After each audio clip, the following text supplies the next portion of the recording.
Gold hub తాకట్టులో ఉన్న బంగారాన్ని విడిపించి కొనబడును. అదే రోజు ఆన్లైన్ ధరకు కొని డబ్బులు ఇవ్వబడును. హాయ్ హలో నమస్తే, వెల్కమ్ టు మనం టీవీ. నేను దుర్గా. నమస్తే అండి. నమస్తే. మీరు ఏపీయా తెలంగాణ? ఏపీనా? సో ఓకే, అయితే ఇప్పుడు ఏపీలో అసెంబ్లీ ఎలక్షన్స్ రాబోతున్నాయి కదా. ఒకవైపు ఏమో వైసీపీ, ఇంకోవైపు కాంగ్రెస్ ఉంది, ఇంకోవైపు ఏమో టీడీపీ, బీజేపీ, జనసేన కూటమి పోటీ చేయబోతున్నాయి. గట్టిగా పోటాపోటీగా చేస్తున్నారు. సో ఎవరు గెలుస్తారని మీరు అనుకుంటున్నారు? ఫస్ట్ అయితే తెలుగుదేశం అనుకున్నాము, తర్వాత జనసేన పొత్తు పెట్టుకున్నారు ఒక 2 నెలల క్రితం. మళ్ళీ రీసెంట్గా బీజేపీ, మోదీ గారి ఫుల్ సపోర్ట్ ఉంది. ఇవన్నీ కాకుండా ప్రత్యేకంగా జనసేన పార్టీ పిఠాపురంలో, అక్కడ మనకి పిఠాపురంలో మార్నింగ్ 4 కల్లా ఓం నమ శివాయ అని మనకి మంత్రాలు వినపడుతూ ఉంటాయి. కానీ పిఠాపురంలో ఈ ఎలక్షన్స్ అయ్యేదాకా కూడా పవనేశ్వర అనే మంత్రాలు వినపడతాయి అన్నమాట. సో ఇంకా ఎవ్వడో కూడా పలానా వేరే పార్టీకి ఓటేస్తారనేది అసలు ఊహించుకోవడానికి కూడా అవసరం లేదు. ఎందుకంటే ఆ ఊళ్ళో పోటీ చేసే వ్యక్తే పవన్ కళ్యాణ్ గారు చెప్పారు, మీరు ప్రచారానికి అక్కడ రావాల్సిన అవసరం లేదు, దగ్గరుండి నేను చూసుకుంటా అని చెప్పేసి మాట ఇచ్చాడు. అంటే పిఠాపురంలో పవన్ కళ్యాణ్ గారు అయితే గెలుస్తారని మీరు అనుకుంటున్నారు? గెలుస్తారని కాదండి, ఊరు ఆ చుట్టుపక్కల కాకినాడ బీచ్ చివరి దాకా ప్రతి ఒక్కడో కూడా పవన్ కళ్యాణ్ గారికి ఓటేస్తాడు. అందులో ఎటువంటి సందేహము లేదు. అంతకుముందు ఏదో రాజుల్లో ఒక సీట్ వచ్చింది, ఏదో అయిపోయిందని అన్నీ ఒకసారి అవ్వు. అసలు ఎవడైనా ఎక్స్పెక్ట్ చేశాడా? బీజేపీ కానీ తెలుగుదేశం పార్టీ కానీ చరిత్రలో ఈ 3 పార్టీలు పొత్తు పెట్టుకుంటాను ఎవరైనా ఊహించారా?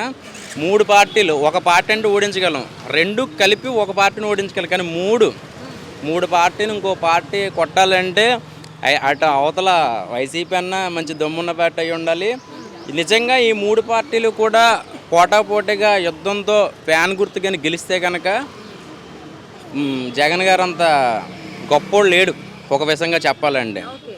లేదు, పతనంగా అయిపోతే కనుక ఇంకా ఈ ముగ్గురిని కదిపేది ఈ మధ్యకాలంలో ఒక 20 సంవత్సరాల దాకా వీళ్ళ పరిపాలన జరుగుద్ది. 20 సంవత్సరాలు అండి, నాన్ స్టాప్. 5 సంవత్సరాల పరిపాలన అయిపోద్ది. మళ్ళీ వీళ్ళు వస్తారు. ఎందుకంటే ఒక చైన్ అయితే మాత్రం మనం ప్రతిపక్షంగా అధికార పక్షంగా మనం ఎలా చేశారు, ఏముంది, పాలన ఏముంది, రోడ్లు ఏం బాగున్నాయని అని అవతల వాడిని ఓడించగలం.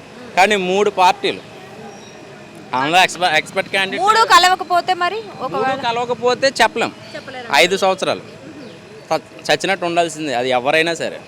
సో ఒకటేంటంటే సీనియర్ నాయకుడు చంద్రబాబు నాయుడు గారు పరిపాలన చాలామంది చూశారు, ఏదో ఒక అవకాశం ఇద్దామని ఇచ్చారు. సో చాలామంది ఆంధ్రాలో అయితే విశాఖపట్నం, విజయనగరం, పాలకొల్లు, భీమవరం ఇంకెన్నీ కూడా మనసు విరిగిపోయి ఉన్నారు. మ్యాక్సిమం ఫస్ట్ పసుపుతో నాంది కలిపి మంచిగా గాజు గ్లాసులో టీ తాగి ఒక పువ్వు చెవిలో పెట్టుకొని మంచిగా ఒక వేలో రాజకీయంగా వెళ్తే బాగుంటుందని నేను అనుకుంటున్నా. సో మొత్తానికి ఏదైనా పవన్ కళ్యాణ్ గారు ఏమో యంగ్స్టర్, అంటే ఇప్పుడున్న వాళ్ళ వయసు బట్టి చూస్తే కనుక సో అన్ని కలయిక బాగుంది చెప్పాలంటే. మీకు బాగా నచ్చింది కాబట్టి గవర్నమెంట్ వస్తుంది నెక్స్ట్. అవును, అంటే మీరు జన సైనికులు, నాకు వస్తా డౌట్గా ఉంది మీ మాట.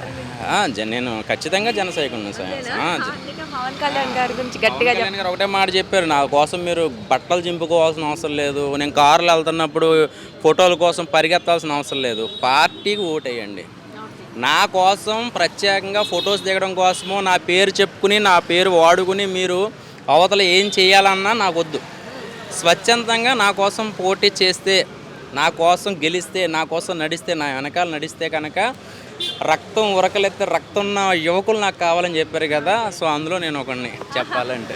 ఓకే అండి, మొత్తానికి మీ సపోర్ట్ జనసేనకి, అలాగే టీడీపీ కూటమి, టీడీపీ, బీజేపీ, జనసేన 3 పొత్తు కలుపుకొని వెళ్తున్నాయి కాబట్టి సో ఖచ్చితంగా అధికారంలోకి వస్తుందని మీరు నమ్ముతున్నారు. అధికారంలోకి ఏది వస్తుంది అనేది మనం చెప్పలేము, కానీ మీరు ఇంకా క్లారిటీ అంటేనండి పిఠాపురంలో అయితే మాత్రం జనసేన ఖచ్చితంగా వస్తుంది.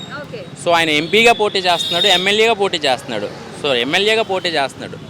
ఏది చేసినా కూడా 3 కలయిక ఉంటుంది కాబట్టి వేడి నీళ్ళకి చన్నీళ్ళు కదా, ఆ చన్నీళ్ళకి టీ కూడా తోడి అనమాట. మొత్తానికి పోటాపోటీ పోరైతే ఉంటుంది అనుకుంటున్నారు ఏపీలో. ఓకే అండి, కానీ ఈసారి మళ్ళీ ఈ 3 గవర్నమెంట్లు ఓడిపోతే కనుక, ఈ 3 పార్టీలు ఓడిపోతే కనుక ఇంకా నాకు తెలిసి ఆంధ్ర అంతా కూడా తెలంగాణ వచ్చే పరిస్థితి అయితే మాత్రం ఖచ్చితంగా ఉంటుంది. ఆంధ్ర జనాలు అందరూ కూడా వలస వచ్చేస్తారు తెలంగాణ. ఇక్కడ ఆ పనులు ఈ పనులు చేసుకుంటూ పొలాలు అక్కడ ఉన్న వాళ్ళకి ఎవరికన్నా కౌలుకి ఇచ్చేసి ఇంకా పిల్లల్ని ఇక్కడ చదువుకోవడం. ఎందుకంటే ఒకళ్ళకి నచ్చచ్చు, ఒకళ్ళకి నచ్చకపోవచ్చు. 80% తెలుగుదేశం రావాలని కోరుకుంటున్నారు. ఓకే అండి, థ్యాంక్ యూ సో మచ్ అండి. అదే ఫినిషింగ్ ఇస్తుంది ఏంటి, ఇంకేది చెప్తాం thank you so much. Cut చేయి, చెప్పండి. అంటే 80% చెప్పండి. సరే, సో 80% తెలుగుదేశం రావాలని ఎందుకు అనుకుంటుందంటే ఇప్పుడున్న జనరేషన్ పవన్ కళ్యాణ్ గారి సినిమాలు చూసి జై పవర్ స్టార్ ఓ నినాదాలు చేస్తున్నారు. కానీ ఎక్స్పెక్ట్లు వాళ్ళ తండ్రులు, వాళ్ళ నాన్నమ్మలు, వాళ్ళందరూ కూడా తెలుగుదేశం పార్టీ చూశారు, ఆ పరిపాలన చూశారు. అంటే రోడ్లు కానీ, రవాణా కానీ, హాస్పిటల్ కానీ, ఆరోగ్యశ్రీ కానీ. అంతకుముందు ఇప్పుడు ఏ గవర్నమెంట్ హాస్పిటల్కి వెళ్ళాలన్నా చంద్రబాబు నాయుడు గారు, అలాగే మన సీనియర్ ఎన్టీఆర్ ఆయన ఫోటో ఉంటుంది కంపల్సరీగా. ఎందుకంటే మీకు తిరుపతి వెళ్ళినప్పుడు చూడండి, వేగమాంబ అని ఒకటి ఉంటుంది, భోజనం అన్నదానం చేస్తారు. ఎన్ని గవర్నమెంట్లు వచ్చినా కూడా కదపదు అది. అలా అప్పుడు అలాగా చేశారనమాట రామారావు గారు. సో ఈ పరిపాలన మళ్ళీ వస్తే తెలుగుదేశం పార్టీ కంపల్సరీగా ముందు రోజులు బాగుంటాయి.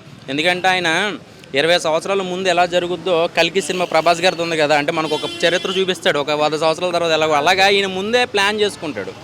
సో ఆయన్ని రకరకాల ట్రోల్ చేసి, రకరకాల బ్యాడ్ చేసి, అది ఇది చేసి మొత్తానికైతే ఇప్పుడు బ్యాడ్ అయిపోయాడు. సో ఎంత బ్యాడ్ అయినా జైలుకి వెళ్ళి 42 రోజులు ఎన్ని రోజులు ఉండి మళ్ళీ పోరాడుతున్నాడంటే నాకు తెలిసి పార్టీ గెలిచేదాకా ఆయన ఊరుకోవడం. ఇంకా మామూలు మైండ్ కాదు, కంప్యూటర్ చిన్నపాటి ఒక హార్డ్ డిస్క్ ఉంటుంది ఇక్కడ. సో ఆ హార్డ్ డిస్క్కి మన పవర్ స్టార్. అట్లాగా రానున్న రోజుల్లో ఏది ఇప్పుడు ఏ పార్టీ అయినా ఎవరికి మనకు మంచి చేస్తాడనే కదా. పవన్ కళ్యాణ్ గారు మంచి చేసినా ఓకే యాక్సెప్ట్ చేస్తారు. పవన్ కళ్యాణ్ గారు మంచి చేయలేదు అనుకోండి, పవన్ కళ్యాణ్ గారు వెళ్ళిపోయాక ఇంకో పార్టీ వస్తుంది, రేపొద్దున మీరు వస్తారు. సో అది ఓకేనండి. ఓకే అండి, థ్యాంక్ యూ సో మచ్. మరికొద్ది రోజుల్లో ఏపీలో ఎలక్షన్స్ రాబోతున్నాయి. ఒక వైపు ఏమో వైసీపీ, ఇంకొక వైపు కాంగ్రెస్, అలాగే ఇంకొక వైపు టీడీపీ, బీజేపీ, జనసేన కూటమి తీవ్ర ప్రచారంలో మునిగిపోయాయి. అయితే అసలు ఏపీ ప్రజలు ఏమనుకుంటున్నారు, అంటే వాళ్ళు ఎటువైపు సపోర్ట్ చేయాలనుకుంటున్నారు, ఎవరు అధికారంలోకి రాబోతున్నారని వాళ్ళు అనుకుంటున్నారనే విషయాలు హైదరాబాద్లో ఉన్నటువంటి ఏపీ ప్రజలను అడిగి మనం తెలుసుకుందాం, పదండి. నమస్తే అండి. ఇప్పుడు ఏపీలో అసెంబ్లీ ఎలక్షన్స్ జరగబోతున్నాయి కదా, అక్కడ ఏ పార్టీ అధికారంలోకి వస్తుందని మీరు అనుకుంటున్నారు? జగన్మోహన్ రెడ్డి వస్తాడు. జగన్మోహన్ రెడ్డి గారు వస్తారు. మరి ఏంటి ఇక్కడ కూటమి ఉంది కదా, టీడీపీ, బీజేపీ, జనసేన, 3 పార్టీలు, పెద్ద పార్టీలు. కుమ్మకి వాళ్ళు ఏం చేయలేరు కదా అతన్ని, అయినా కూడా ఏం చేయలేరు అంటారు. అందుకే ఆయన అంత హెల్ప్ చేసినాడు జనాలు కాబట్టి ఆయన. అంటే మరి కొంతమంది ఏం అభివృద్ధి చేయలేదు అంటున్నారు, వాటి గురించి ఏంటి? ఎన్నేం చేస్తారు మేడం? అప్పుడు కరోనా వచ్చి దాంట్లో సగం దెబ్బతినిపోయి ఏమేం చేస్తారు దాంట్లో అభివృద్ధి?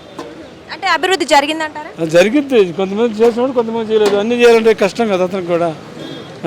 కాబట్టి ఎంతో కొంత అయితే బాగా చేశారంటారు. బాగానే చేశాడు. ఏపీకి రాజధాని లేదు కదా, రాజధాని లేకపోతే అప్పుడు కరోనా లేకపోతే రాజధాని చేసేవాడు కదా ఆయన. 3 రాజధానులు అన్నారు, మరి ఏది కంప్లీట్ గా చేయలేదు. ఈ కరోనా వచ్చిన పేమెంట్లో వాళ్ళు ఏం చేయలేకపోయారు కదా, దానివల్ల ఆపేసి ఉంటాడు. మళ్ళీ అధికారంలోకి వస్తారంట. మళ్ళీ అధికారంలో వస్తారు జగన్మోహన్ రెడ్డి. మీ తెలంగాణ ఏపీయా? తెలంగాణ, తెలంగాణ కదా ఏపీ. వైసీపీ కోటేస్తారు, ఖచ్చితంగా పవర్ లోకి వస్తారు. మరి వస్తే రాజధాని కన్ఫర్మ్ చేస్తారంటారా రాగానే? శాస్త్రం అంటున్నాడు మరి ఆయన ఇష్టం కదా, ఇంకా శాస్త్రం అంటున్నాడు మళ్ళీ అభివృద్ధి 3 రాజధానులు చేస్తా అన్నాడు. మరి ఒకవేళ మీరు అనుకున్నట్లు కాకుండా టీడీపీ, జనసేన, బీజేపీ కూటమి వచ్చింది అనుకోండి, మరి అప్పుడేం జరిగింది? మనకు తెలియదు కదా మేడం, మీరు నమ్మరా? వాళ్ళు నమ్మరేది ఉంది, ఈయన చెప్పినట్టు ఆయన కూడా చెప్పేది ఇంకా అంతే కమ్యాను కదా అది. వాళ్ళు ఊడిపట్టుకోళ్ళు అయిపోతారు, మళ్ళీ ఈయన మీద పడతారు మళ్ళీ వచ్చి అంతే. మరి వాళ్ళు 3 కమెండ్ అయినప్పుడు ఇప్పుడు శాస్త్రం చేరు గ్యారంటీ ఏముంది? గ్యారంటీ మీకు లేదంటారు. వైసీపీ మాత్రం చేస్తుంది. వైసీపీ చేస్తుంది గ్యారంటీకి ఈసారి ఖచ్చితంగా. మరి ఇన్ని అంటే ఆయన మీద విమర్శలు చాలా వస్తున్నాయి కదా జగన్ గారి మీద. మాట్లాడుతారు మేడం దాని గురించి, ఎన్నే మాట్లాడుతారు దాని గురించి ఏముంది? అది నిజం కాదంటారు. అది నిజమే కానే కాదు. వాళ్ళు ఎంతమంది కుమ్మకైనా ఆయన ఓడిగలరు కానీ చేసేది ఎవరు చేయరు కదా. ఓడిస్తారంటారా? మరి ఓడించడం లేదు జగన్మోహన్ రెడ్డి. మళ్ళీ ఖచ్చితంగా వైసీపీ ప్రభుత్వం వస్తుందంటారా? అంత నమ్మకంగా ఇలా చెప్తున్నారు. మరి అది ఎట్లా ఉంది అక్కడ? అలా ఉంది అక్కడ. అంటే మీకు తెలిసిన వాళ్ళందరూ ఓట్లు వైసీపీకి వేస్తారు. నమస్తే అండి. ఇప్పుడు ఏపీ ఎలక్షన్స్ రాబోతున్నాయి కదా, అసెంబ్లీ ఎన్నికలు జరగబోతున్నాయి. సో వైసీపీ ఏమో ఒకవైపు, కాంగ్రెస్ ఇంకొక వైపు, అలాగే టీడీపీ, జనసేన, బీజేపీ కూడా మరోవైపు. అసలు ఏ పార్టీకి ఎక్కువ సీట్లు వస్తాయి, ఏ పార్టీ అధికారంలోకి వస్తుందని మీరు అనుకుంటున్నారు? ఏ పార్టీ అంటే ఏమని చెప్పాలంటే, ఇప్పుడు మన తెలుగుదేశం చంద్రబాబు నాయుడు గారు అంటే చాణక్యులు అంటాడు, చాలా గొప్ప వ్యక్తి. ఆయన ఏంటంటే ఆయనకున్న రాజకీయం ముందు మనం సున్నా. ఇప్పుడు వచ్చే వాళ్ళందరూ కూడా వేరే వేరేగా అనుభవం ఉన్న వ్యక్తి. జగన్ లాంటి వాళ్ళు ఒక 100 మంది వచ్చినా, పవన్ కళ్యాణ్ లాంటి వాళ్ళు 10 మంది వచ్చినా అంత ఎక్స్పీరియన్స్ ఉన్నవాడు, అంత రాజకీయంలో పండితుడు, బాగా ఆరితేరిపోయి ఉన్నవాడు. అంటే ఈ మైక్ దగ్గర పెట్టాలండి కొద్దిగా యువతలో. అలాంటి వ్యక్తి అండి. అలాంటి వ్యక్తితోటి మనం పోటీకి వెళ్ళడం అనేది మనం కరెక్ట్ కాదు. ఎందుకంటే ఇప్పుడు సిటీ అనేది అమరావతి ఆగిపోయింది, పోలవరం ప్రాజెక్ట్ ఆగిపోయింది, ఐటీ కంపెనీలు ఆగిపోయాయి, ఎన్నో స్టార్ట్ అవ్వాల్సినవి అన్నీ కూడా పెండింగ్ పడిపోయి 5 సంవత్సరాలు వేస్ట్ అయిపోయింది. ఇంకేం చేస్తారు, ఎప్పుడు చేస్తారు? ఆయన ఆల్రెడీ విజన్ రాశాడు 40 ఇయర్స్కి మళ్ళీ ఇంకా హైదరాబాద్ లాగే ఇంకా రావాలని విజన్ రాశాడు. ఇంతకుముందు హైదరాబాద్ సిటీని డెవలప్మెంట్ చేసి పంపించాడు ఇక్కడికి. అందరూ బాగా బతుకుతున్నారు ఆయన పేరు చెప్పుకొని. అందరూ ఇప్పుడు చాలామంది తెలంగాణలో కూడా ఆయన్ని కింద దించకుండా కొంతమంది అలాగే బాధ్యతగా చేశారు. లేకపోతే కింద ఉన్న సీఎంలు కూడా ఓట్లు పడవు ఆయనకిలా చేయకపోతే. అప్పుడు వాజ్పేయి గారు 1998లో ఎన్నోసార్లు అన్నారు ఈ మాట. 98లో ఔటర్ రింగ్ రోడ్లు గట్రా రాకముందు, సార్ రోడ్లు వేయడానికి డబ్బులే లేవు అన్నాడు వాజ్పేయి గారు. చంద్రబాబు నాయుడు ప్లాన్ అవ్వబట్టి రోడ్లు వేద్దాం సార్, టోల్ ప్లాజా పెడదాం అని చెప్పారు. మీరు అంటున్నారు సరే, అంటే చంద్రబాబు నాయుడు గారు విజన్ ఉన్న నేత కాబట్టి ఆయన ఖచ్చితంగా గెలుస్తారు. కంపల్సరీ గెలవాలనే కదండి బీజేపీ వీళ్ళందరూ కలిశారు. బీజేపీ, జనసేన, పవన్ కళ్యాణ్ గారు. ఓటమి రావాలనే కదా, రావాలి, వచ్చి తీరుతుంది, వస్తుంది కూడా. ఎందుకంటే ఇంకా మనం ఒకవేళ ఏమైనా గ్యామ్లింగ్ జరిగితే తెలుసో తెలియక మళ్ళీ ఏమైనా అవ్వాలి, కానీ వాళ్ళు చేసే కష్టానికి కంపల్సరీగా 100% రావాల్సిందే. బాబు గారు రావాలి, బాగుండాలి. బాబు గారికి తోడు పవన్ కళ్యాణ్ గారు ఎంకరేజ్మెంట్ కూడా చెయ్యాలి బాగా. అంటే ఇప్పుడు నెక్స్ట్ 155 ఉన్నాయి ఆల్రెడీ వైసీపీ పార్టీకి. సో మనం అంటే 155 ఏంటంటే ఏదో ఎలక్షన్లో వాళ్ళని ఎవరినో కొనేసాను అన్నారు కదా, అది మరి ఏమో మనకి ఏం తెలుసు, అయ్యో జరిగాయి. అప్పుడు చంద్రబాబు నాయుడు గారు టేక్ ఈజీగా తీసుకున్నారు, ఇప్పుడు సీరియస్గా ఉన్నారు. ఇప్పుడు చంద్రబాబు నాయుడు గెలవాలి అనే సీరియస్నతంతో ఉన్నారు. అన్న గెలవాలి, గెలవకపోతే ఇంకా మళ్ళీ రేపొద్దున మన ఆంధ్రప్రదేశ్ సుసారం అయిపోతుంది. గుర్తుంచుకోండి బాగా, మీరైనా రిపోర్ట్లైనా. ఇప్పుడు మీరు డెవలప్మెంట్ కావాలని కోరుకుంటున్నారా లేదా? కోరుకుంటున్నారు కదా, అలాంటప్పుడు రావాలని మనం కూడా అనుకోవాలి కదా, చెయ్యాలి కదా. 150 పైన సీట్లు ఉన్న వాళ్ళు అంత ఈజీగా ఓడిపోగలుగుతారా అని అక్కడ క్వశ్చన్. మన కేసీఆర్ గారు అలాగన్నారు 70 వచ్చేస్తుంది అన్నారు. ఏమైంది ఎవరికి? రేవంత్ రెడ్డి అసలు వస్తారని అనుకున్నారా? అలాగే ఇప్పుడు వాళ్ళకి ఏదో ప్లానింగ్స్ ఉంటాయండి, వాళ్ళ ప్లానింగ్స్ వాళ్ళకి ఉంటాయి. నెక్స్ట్ నువ్వు సున్నా అంటే మనం అనుకోవడానికి లేదు.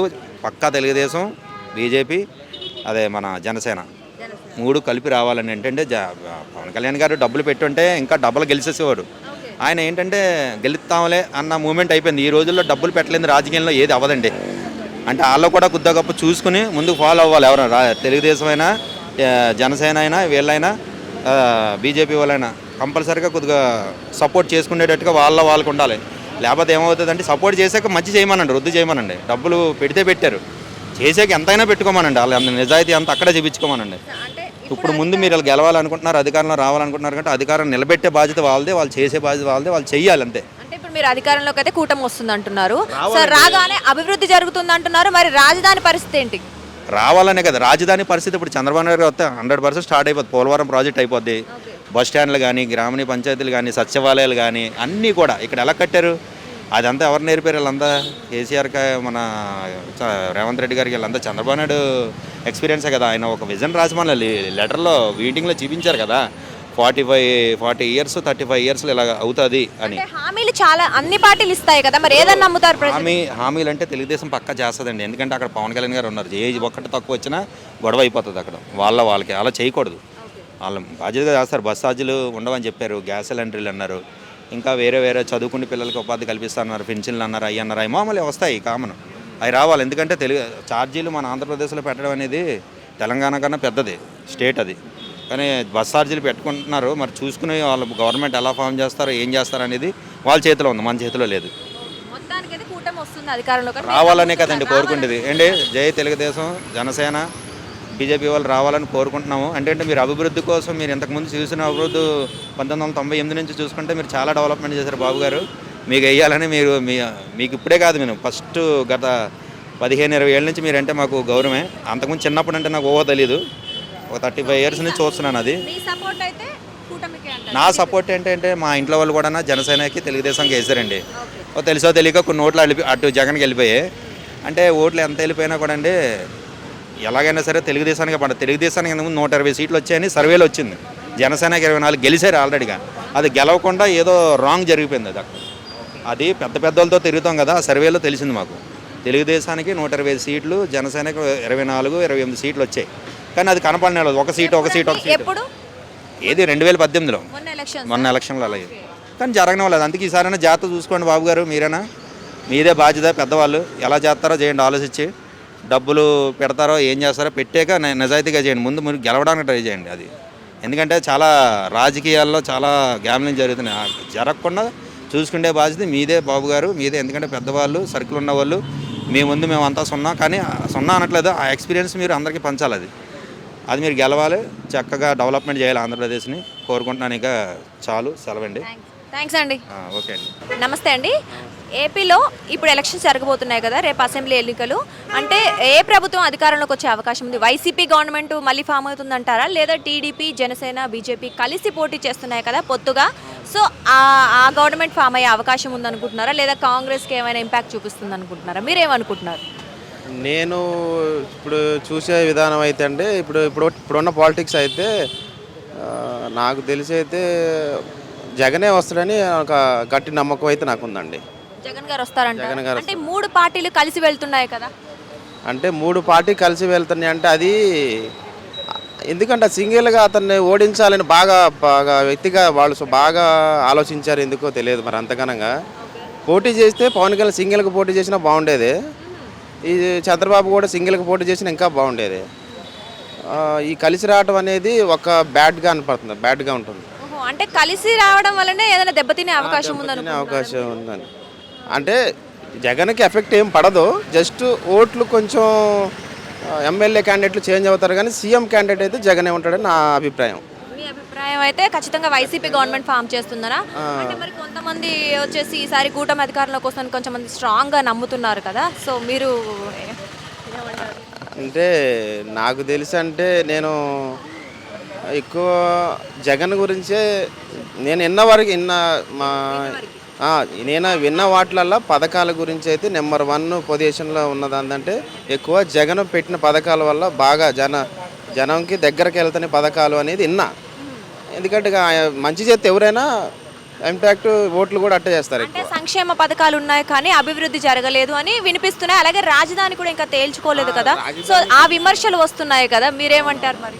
రాజధాని గురించి అంటే ఒకటండి, రాజధాని ఇంకా క్లారిటీ తీసుకోవాలి జగన్ గారు కూడా. దానికి కొంచెం గట్టిగా ఆలోచిస్తున్నాడేమో, మనకే తెలియదు. ఇన్ఫ్యాక్ట్ దాని గురించి రాజధాని ఎక్కడ పెడితే జనాలకి ఎంత బెనిఫిట్గా ఉంటుందని ఆలోచిస్తున్నట్టు నాకు తెలిసి. అంటే జనాలు కూడా అభిప్రాయం ఉంది రాజధాని కానీ సీఎం క్యాండిడేట్ అయితే జగనే వస్తాడని నా అభిప్రాయం చెప్తున్నాను. మీరు మీ ఓటు, మీ సపోర్ట్ ఎవరికి?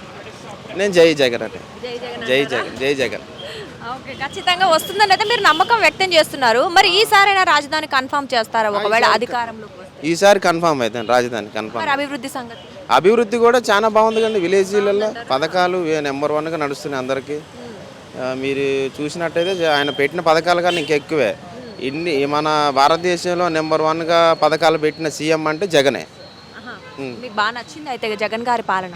బాగానే నచ్చింది, బాగుంది. ఓకే అండి, థ్యాంక్ యూ సో మచ్.